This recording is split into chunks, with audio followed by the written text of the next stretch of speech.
If you want to be tremendously successful, I mean like top 1% successful, you can get there a few different ways. You can climb the corporate ladder. It's going to take some time. You can hope for a private equity windfall, which I don't know, may or may not happen. Or you can do probably the most reliable thing I know to do and seek out the people in that top 1% circle. Learn everything you can. What do they do professionally? How do they spend their time? How do they communicate? How do they treat people? Right? And then just do what they do. That's something that's worked for me in the past. I'm hoping it works for you. One of these high performers who, in many ways, I try to emulate is a guy named Todd Grossman. Todd is one of the top real estate professionals in the Austin metro market, and for this last several years, he's owned a brokerage that has been recognized consistently as top 2 or 3 in terms of volumes of sales by Austin Business Journal. Todd's he's an insanely high achiever. He's a highly authentic guy and a good human being. I've learned a lot from him over the years, and I hope you do too. Let's dive in.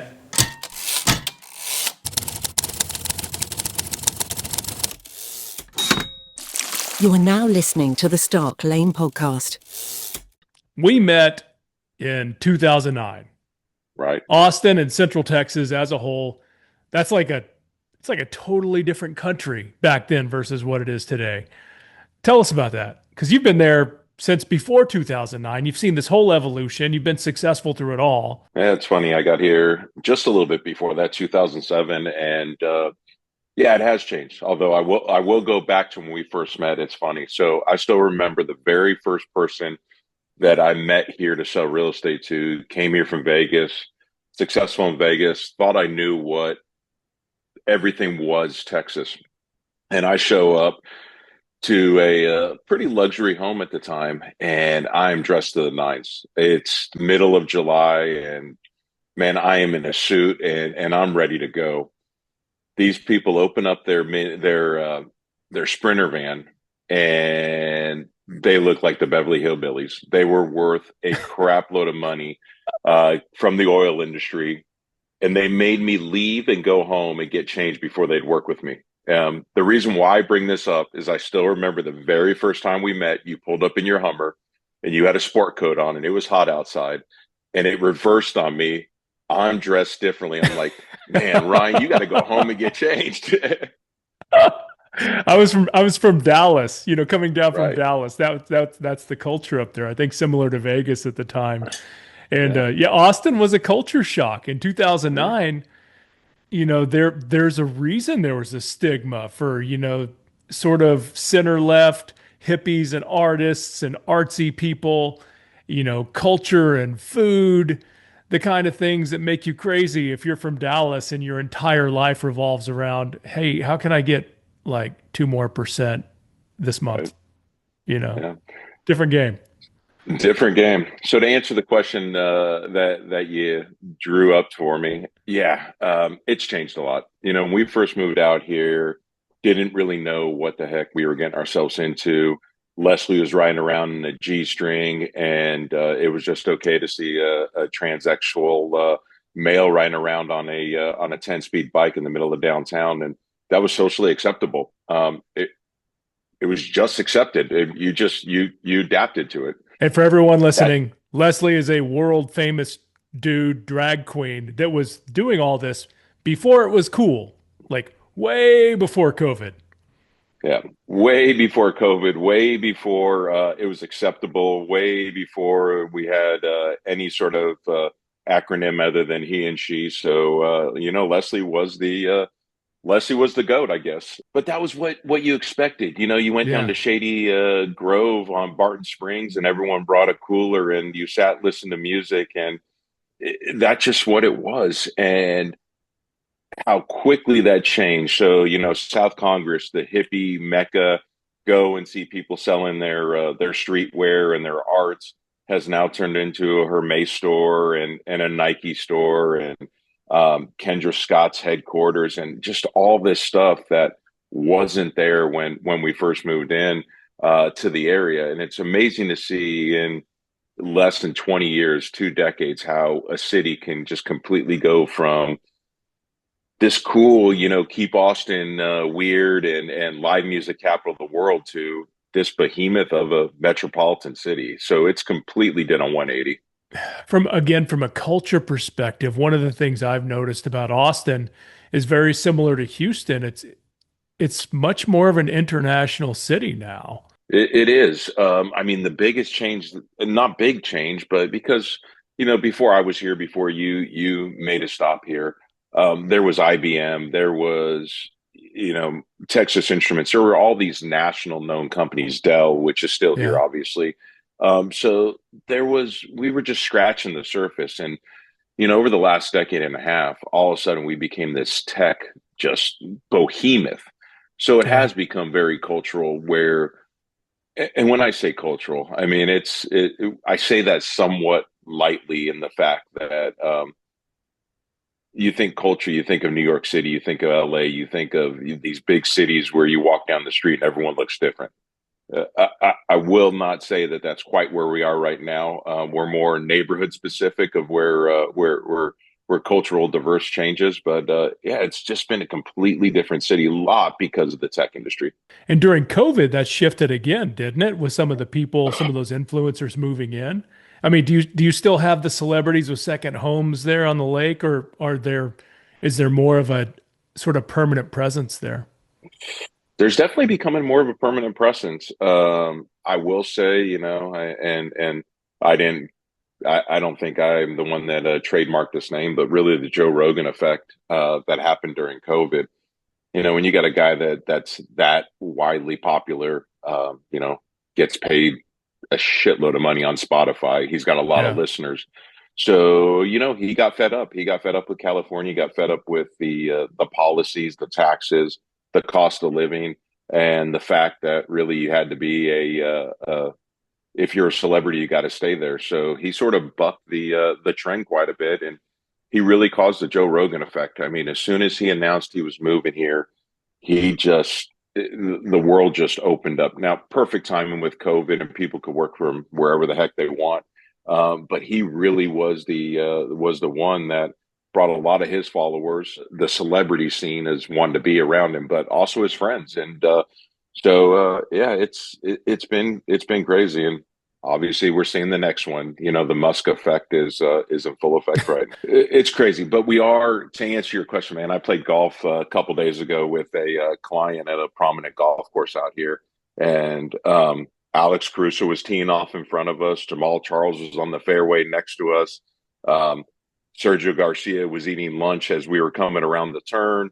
And the guy pointed out to me that's Hillary Duff's sister's house. So we have become we are a mecca for the difference for us is where for athletes we're usually either retired athletes or their main home in the off season where they don't want to be seen because we're pretty laxed. Or we got a ton of celebrity types that actors, actresses, coaches, and things of that nature. So yeah, we're becoming a hub all of a sudden.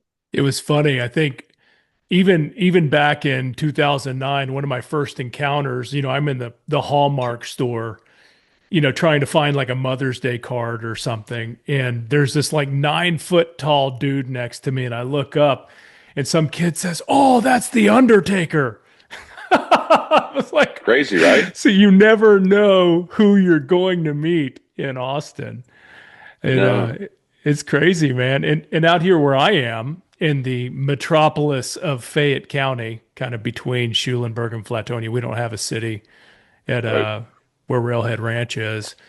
But we're right in the blast radius of, what do they call it? Tesla Town. Sort Right. of, yeah, Bastrop. I think Elon owns like half of Bastrop, and where they've got the headquarters for Tesla. They've got the Boring Company, probably some other stuff too. SpaceX. I mean, you got all kinds of stuff. It's funny. Bastrop was the place I still remember when we moved out here. You had the Hyatt Lost Pines out there, and really Yeah. that was the only reason why you went out there, or you were going through Bastrop to get to Houston. But really, there was no reason to go out there. And now it's becoming a metropolis of a sort of in its own right. So no, it's crazy. When people move there, what are the motivational factors you're seeing these days from people kind of like seeking quality of life or career, what have you? Yeah, I mean that's a great question. Quality of life is every it, quality of life is, in my opinion, just like a piece of artwork. It's the beauty's in the eye of the beholder. So some people think being in Minnesota and 5 feet of snow is a quality of life. Everyone is different, but what I will say, so people that should move here, people that just one thing that we find a lot of times is Austin usually wins, Texas wins, meaning that when people come here from other places where they're so fed up, most don't seem to realize when they come, they usually bring their baggage with them. So that baggage usually gets left at the door really damn quick because Texas again prevails, Austin prevails. So people that want to change in their life, absolutely. People that are seeing rainbows and unicorns, I will call it the COVID effect. We had so many people that had spent their entire life in Southern California. They agreed to pay the high HOA of quality of life, and their quality of life was great air, cool air, um, perfect temperature. That's what they signed up for, and they agreed to it. They were there 40, 50 years. They're like, man, this is our place. And then they got this notion that Austin's this euphoric place that you got to go to. It's not, dude. It's right now. It's 90+% humidity right now. Now that's odd for Austin, but it's 90% humidity. We're 95 degrees. We're not San Diego. Don't kid yourself. You're using air conditioning. You're this is a different quality of life. Now, if you want to be in the lake within minutes, if you want to be on hiking and biking trails, if you want phenomenal restaurants, and you want to be able to live a life where it's more family, or everyone says family oriented. I mean, even you thought when you were here, even Dallas, which I will say Dallas is probably 1,000 times less pretentious than Beverly Hills, California, but probably our most pretentious city in the state of Texas. For sure. That is Yeah. still everything is rooted around family. So the beautiful thing is if you want to raise a family, you really want, and I will say even now, much more when I first moved here, but if you want a village around your family, Austin's a pretty damn good place. Those are the people. The people that are just looking to escape something that they think there's this euphoric, don't come. I mean, you're going to find the same miserable stuff in a different way. Um, People that are trying to figure themselves out need to figure themselves out before they just move, in my opinion. That is the best piece of advice I've heard on this podcast so far from anyone. Figure your shit out before you make a move. Right? So profound. Yeah. Well, Having a baby is not going to change your relationship, right? well, one of my favorite things about Austin is just the outdoor scene still seems to be a primary pillar of the culture in Austin. The trails around Lake Austin, staying outside, keeping your body fit, that focus on health and wellness and sunshine and, embracing, nature, if you will. I absolutely love that piece. That's one thing about Austin, regardless how hot it gets in the summer. And again, it's bearable. But no matter how hot it gets in the summer, we don't get that cool in the winter. There are always people outside doing. We're a doer city. We're not ones that sit in our houses and shut our garages and don't do anything. I mean, it's a fit city. I mean, shit, it's the home of Lance Armstrong, and the list goes on and on and on. People, no matter how they got to where they are still some of the fittest people in the world. I don't care what the hell you put in your body. I'm not going to go bike that many damn miles. So again, it there's just a thing about Austin that is just so cool when it comes to being outside, vitamin D, and just enjoying life. Speaking of which, in this crazy evolution of Austin, I want to talk about you because when we met, you had only been in Austin for a couple of years. You were still putting up tens of millions of dollars in real estate production. You were on every list of top producers in the city. And over the years, I've seen you consistently on those same lists. And then you found a brokerage, and now your brokerage is on, the top tier for both production, consumer experience. What do you do? How do you stay on top of your game, physically, mentally, spiritually, whatever the hell it is, so you can stay sharp and compete, when things are changing so fast?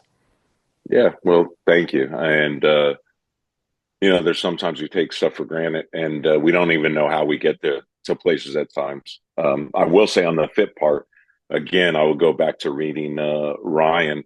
Um, I worked out my entire life, always begrudgingly hating it. Worked out with Ryan, and I learned a whole new way of working out, and it was funny. We were gym buddies for a little bit, and a lot of that I still take to the gym today. So thank you. The way to stay on top is not listen to the outside noise. I mean, that's 1,000%. I don't listen to anything else around me. I got an email today that said, "Hey, be part of this founders club," and I looked at it, and this founders club has some of the most influential people probably in Austin that I could be around. Great. Am I going to do it? I don't know. But most people would jump into that just because. Mhm. I have a tendency to stay away from all that. I try not to listen to the outside noise, number one. Uh, and number two, I just try to be humble. I'm never going to have the most chips at the table. I don't care to have the most chips at the table. So as long as I have enough chips to take care of me, my family, and live the life I want to live, that's all I care about. So I guess it goes back to keeping outside noise to an absolute minimum. And mentally, I mean, it's a challenge every day. We all have challenges every day, you know. Yeah, I had a call this morning from someone that I've stayed in contact with for 4 years, and they gave me a not even a breakup letter because I never got the business, but hey, we're doing something with someone else, and it's like, you know what?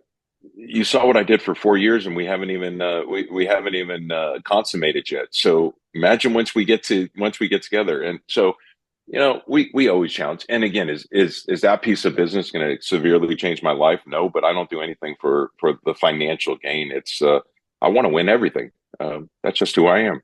Now having adult kids, as you can understand, this is seeing them strive and grow and be incredible human beings is really what keeps me going every single day and keeps me focused to where I need to be. That's 360-degree accountability. Yeah, it's a totally different game when I know my kid's watching me and my wife is watching me. And if I could be like half of the man that my wife thinks I am, like I know I'm doing pretty good. Right? It's amazing, isn't it?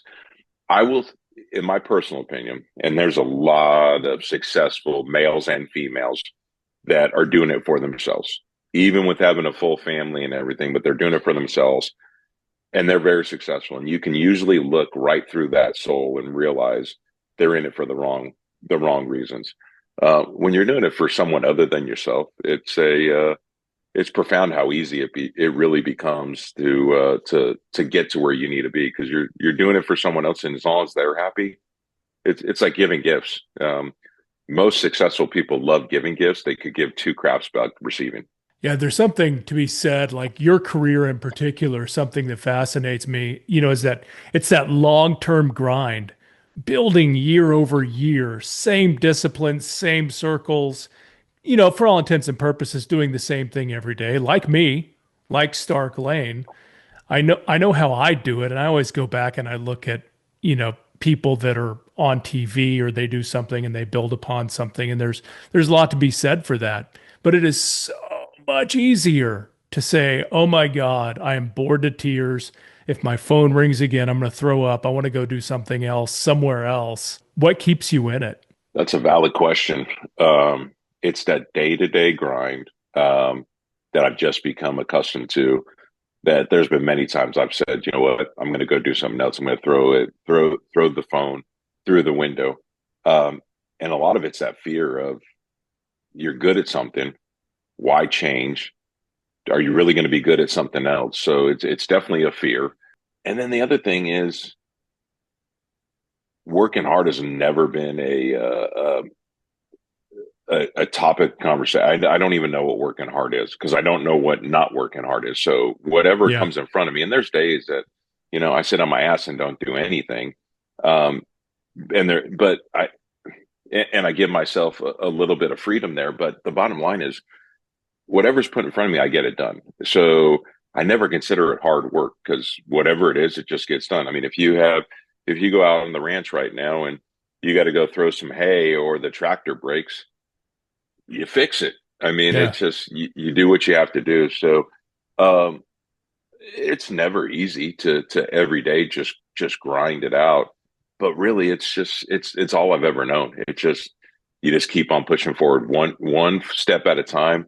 It's funny when I first started with the company I came and started working with here in Austin before I went over to Compass is they told me to make a business plan and I laughed at them and they said, no, you got to do a business plan. I'm like, no. And they're like, yes, you got to do a business plan. I'm like, no. And 3 weeks later, they're like, where's your business plan? I'm like, I don't have one. And I was serious enough to say, hey, if I need to part ways with you, I will. I really don't mind. Because I wasn't, I didn't have doubt in myself. I didn't need a plan put in front of me. And I have nothing wrong with people that have business plans. I think they're a great thing. And I think an outline of where your year is going to go and what this is going to be. But at the end of the day, I don't know. I don't have a crystal ball.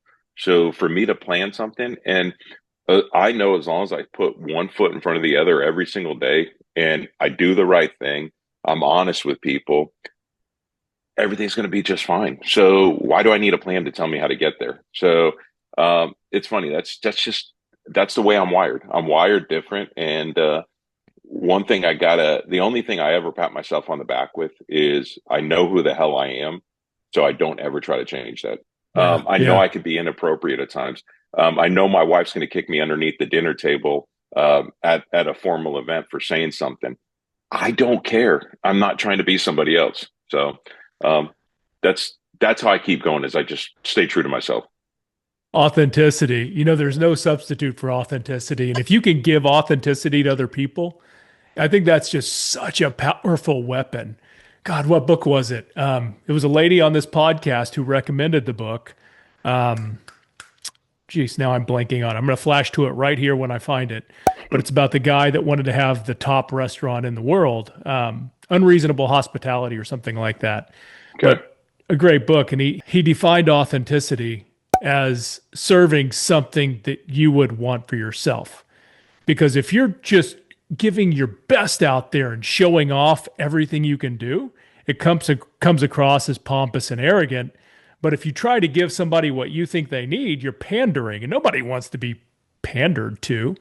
But if Mm-mm. you're authentic with them, you can build a real relationship, and it's huge. Authenticity is number one, and the hard thing with being an authentic person is most people do not expect to ever get it, and they don't know what the hell to do with it. Yeah, So you're absolutely right about that. there's so many times that I lose business for being authentic, and sometimes I end up getting it back in at a later date. Um, People don't know what to do with it. They are so prepared, they're so wired to have shit and smoke blown up their ass that Hmm. that's what they're expecting, and it's just what they become accustomed to. So when they hear authenticity, they're like, "Oh my god, I don't know what to do with it." People want to be sold today, Yeah, and I'm convinced that they want to be sold. And from the perspective, from an executive search perspective, and if I'm helping to build a corporate management team, there are some boards and senior executives that if I don't sell a candidate to them, they wonder what's wrong with them or what's wrong with me. Why would I give them my second best? Something I'm not absolutely enthusiastic and excited about. So excited that I'm willing to sell it because I have that level of confidence. But the reality is, I've met 100 fuckers like you. 100, probably 200. And, there are so many problems that I could pick apart. I can shoot holes in anything, anytime, anywhere. And I can play that game with you and I'll do it authentically, to help you, build the right team because nothing, nobody, anything, anywhere is perfect. But people can't wrap their mind around that. They want me to sell and smile, and I don't know. I'm kind of at a point in my career where if you want me to do that, I'm sorry, I'm not willing to do it. I'll help you out, but Man, I'm not going to do the song and dance. We'll see ya. Go get somebody else. Man, it's funny. I feel the same way. And the funny thing you bring that up is I've been told my a good majority of my life since I was in my mid to late 30s, I was very lucky to hit a success train of finances at an early age just from grinding in real estate. And, better be lucky than good. I was lucky to be in Vegas for a period of time, and that's when I started my business. And I was in Vegas at a time where it didn't take a lot to be good. All you had to do is, act like you knew what the hell you were doing, and you would make it. So I cut my teeth there, and then I came here. So I've been lucky in that standpoint. But where the only part that I feel that I ever became successful is when I can tell somebody and I can look them in the face, no matter how much money, no matter how much notoriety something will get me, and I can just say no. Um, Firing an individual, telling a person no, is the most incredible feeling in the world. And you could do that I tell people you can do that at any point in your career. But when you Yeah. have a financial backing where you know that you don't need to put food on your family's table with that one transaction or that one deal, because I mean, again, you and I are hunters. We're going to go do whatever we need to do to put food on our family's table. And, lack of a better word, we're going to be strung up on a cross and just kicked in the nuts nonstop Hmm. if it meant to put food on our family's table. Unfortunately, or fortunately, when you get to a certain point, that is the most incredible feeling to just be able to tell someone, I'm authentic. This is who I am. If you don't like me for who I am, I'm not going to do the dog and pony. And we're just not the right people. And it's funny how many people want you then at that point, and you still say no, thank you, because it's not going to Yeah. change. Oh no, it's going to turn as soon as you say, "Okay, yeah, I'll get this going for you once again," and Right. it just you go right back to the same script. Hmm. Question: have you ever Yeah. been really poor? Growing up, yes. Growing up, I didn't know I was. And let's just put it Yeah. that way. My parents, great parents. They did a lot for me, but I lived in an area that was not very wealthy. But we ended up went to a school that had that had kids that had a little bit of money. Not That was not the majority. And my parents always lived the outside of their means box. So Yeah. when I say I didn't know I was poor, we were poor. We couldn't do anything. But my parents maxed out their credit cards. They bought stuff on Finger Hut at 35% interest to be able to give us stuff. They put stuff on layaway. So um, when stuff was in style, I got it 2 years later because it was on layaway for 18 months. Um, so I was getting stuff. My parents couldn't pay for it. They declared bankruptcy, I think, 11 times. Um, so we were living in this falsity. So yeah, I mean, I go back to the neighborhood that I grew up in Vegas now, and I look at it, I'm like, wow. I grew up in a 1,400 square foot house. There was four of us. Um, I never thought that I never thought I didn't have enough space. Um, I, I had friends. I was the house that everyone came over to because my parents were welcoming. But I go back now and I'm like, man, we were poor. We didn't have much. And that's where I got my drive from, if I'm being brutally honest. Yeah, It's funny. that's what I was gonna ask you. Is that a superpower or a hindrance at this point in life? Superpower, 1,000%. I remember my mom saying to me, I don't remember if I was in my 20s or my 30s, and she said, I wish I would have given you more. And I looked her dead in the eye and I said, you gave me everything. You guys fucked up so bad and showed me all the wrong ways of life. And that was what I needed Yeah. to know I never Yeah. wanted to go there. Um, and I never even, I never even thought about ever being there because I knew that my life was never going to be like that. It's completely opposite of my kids now that I'm scared shitless is I've showed them a life that is 1,000 times better than I ever had. And there's many that have much better than I do, but I gave them this life and I'm Yeah. like, fuck, what's their drive going to be? Um, it, it, it, it's, it's unknown, scary times. I remember when we left the army, it was horrifying. I got this sales job in Dallas, and we had a 6, 7 month old kid, and I remember Allison saying, "I really need a new pair of jeans. I keep washing my jeans, and I have so many holes in them. I can't wear them in public." And I was like, "We can't afford that right now." And I always think about that conversation on the picnic table next to the apartments at Amley and Deerfield in North Dallas where we were. And damn, man, I still haven't figured out for me if it's a hindrance or a superpower. Now, granted, like you can ask me if you could wave a magic wand and do anything. I always ask people that question. But if you ask me, I'm like, I don't care. I will steamroll that motherfucker, whatever it is.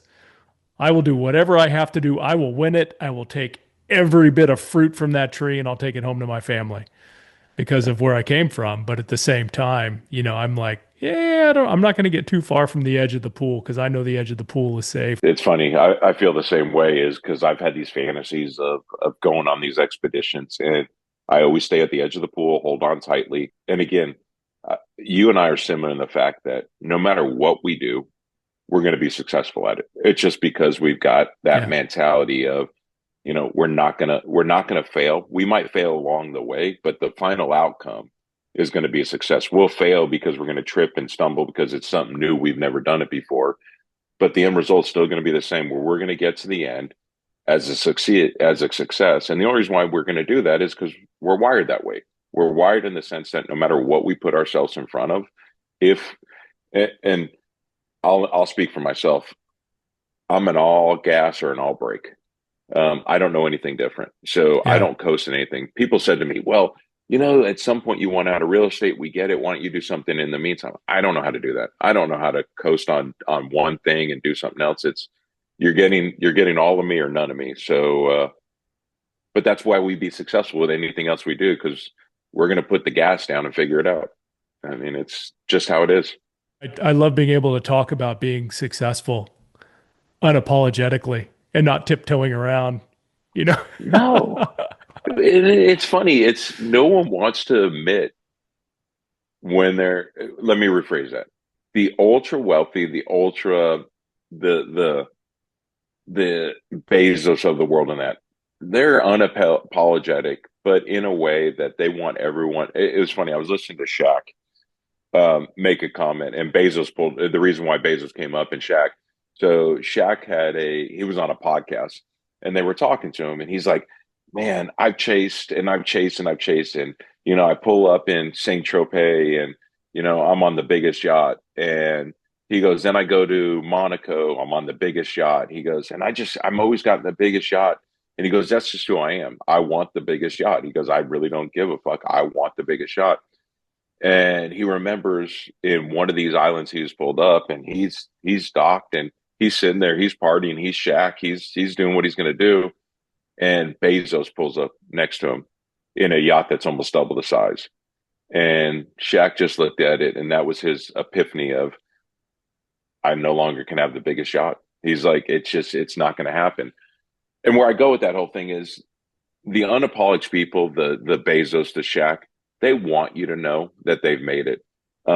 It's not common in our world, us unknown people, that it's okay for us to just say, "Hey, we've made it. We're okay," without people thinking it's an ego trip. And it's not an ego trip. It's just, hey, in our careers, we're okay. We've done all right, and we don't need you to know it, but we're okay if you do know it, type of thing. At one time, if you were in a sales profession, let's say real estate, financial advising, even executive search, staffing, recruitment, whatever the case may be, you wanted to show up in that new Mhm. BMW with a nice suit so people knew you were successful. Is that even a thing anymore?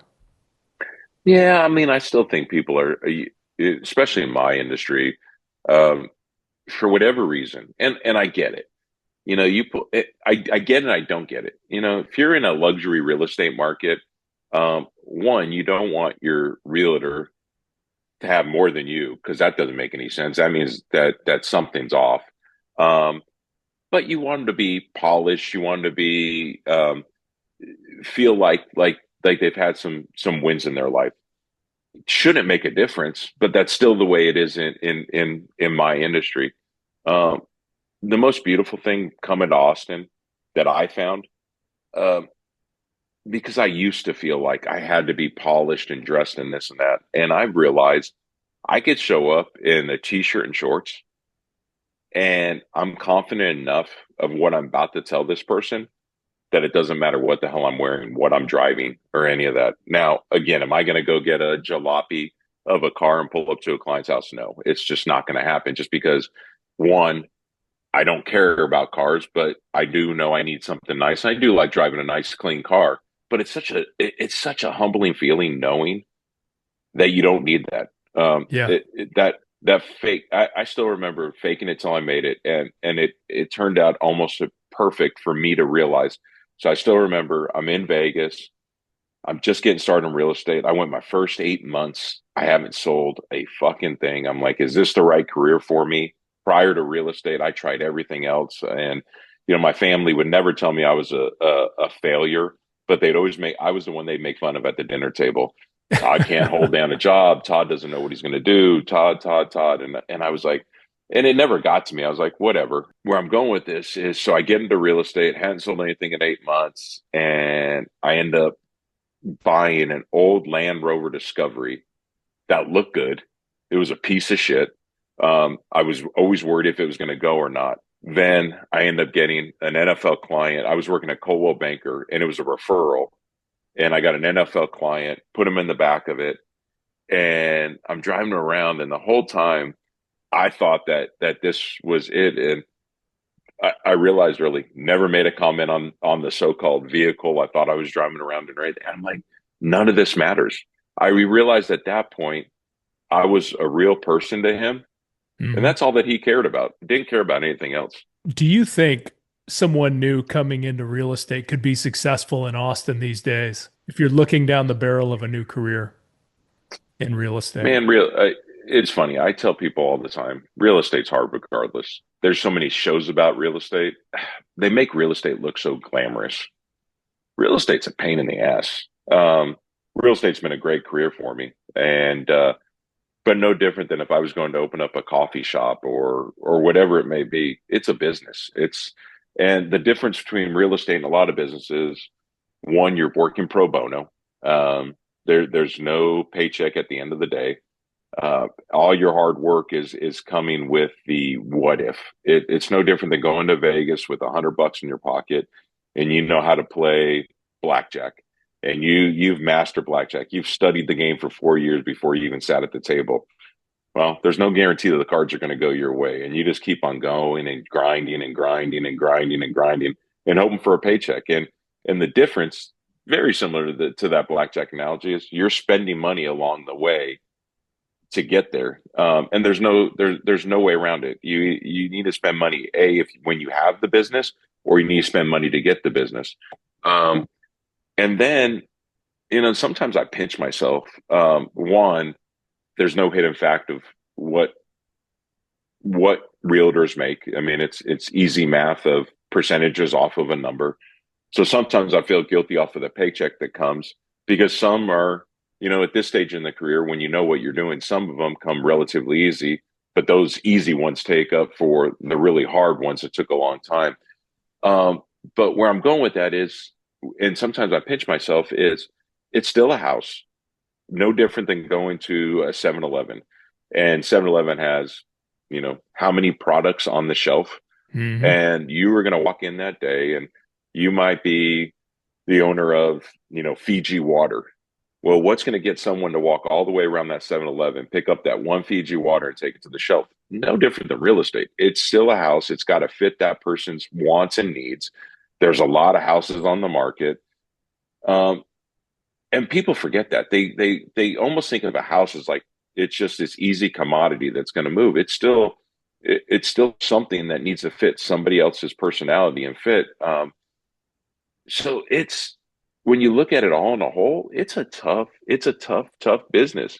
To answer the question I got sort of around there is, yes, someone can make it, but they need to go into it with the right wants and needs, not wanting to look at pretty houses, not looking to get a quick buck, not looking at, hey, realtors drive nice cars and on social media seem to have good lifestyles. Man, this is the only industry we're all self-proclaimed the number one realtor in the country.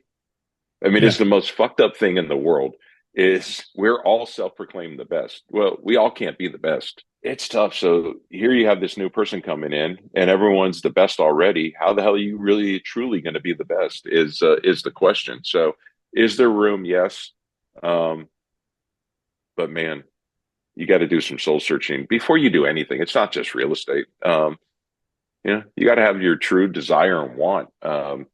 The easiest thing for anyone getting into real estate, the point of entry is easy. The worst thing about someone getting into the industry, the point of entry is easy.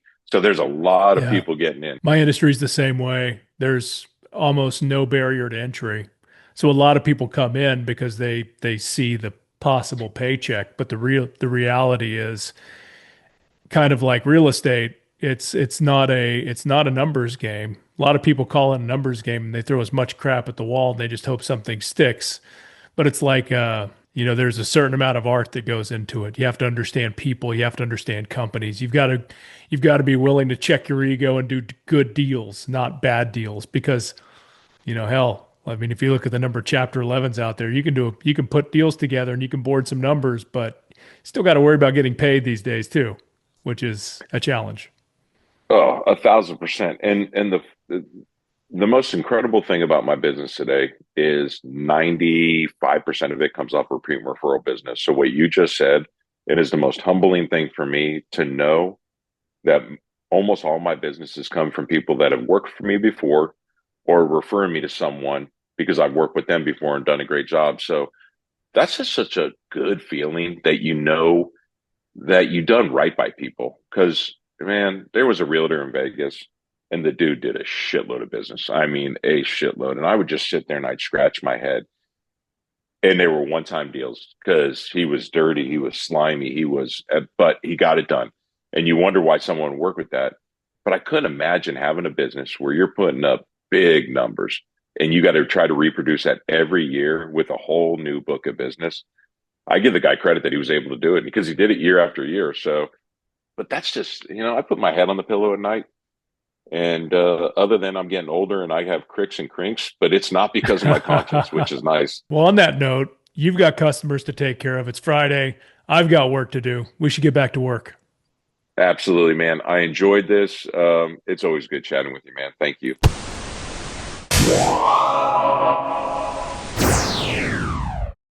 This has been the Stark Lane podcast. You can find us on YouTube, Spotify, and wherever you find the programs to elevate your career and your passions.